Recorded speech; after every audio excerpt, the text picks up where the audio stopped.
ওটা না আমার মার কাছে গালাগালি খাবার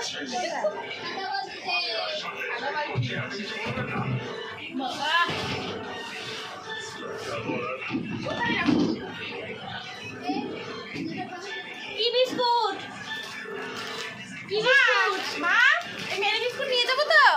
কটা নিয়ে যাবি কি রে কি নিয়ে যাবি কি খাও এখানে হ্যাঁ এখানে খাও তোমার নিয়ে যাওয়া হবে না এই দেখে তো বালতি করে বিস্কুট অমনি নিয়ে যাওয়ার তাল করছে কটা নেবো একটাও হবে না কি বিস্কুট খাবি এখন চা দিয়ে সেটা বল হরলিক্স আছে এটা ওই কর তোর এই দুটো তো বের করো একদম হবে না ওদি দিচ্ছে না কিন্তু বিস্কুট খাবে হ্যাঁ এখনই এই প্যাকেটটার হাফ করবে ছেলে খাবে ও খাবে আমি খাবো সবাই মিলে খাবো তা হাফ এক্ষুনি হয়ে যাবে আর যেই দু চার বাজে বিস্কুট লেগেছে অন্য করে নিয়ে যাবে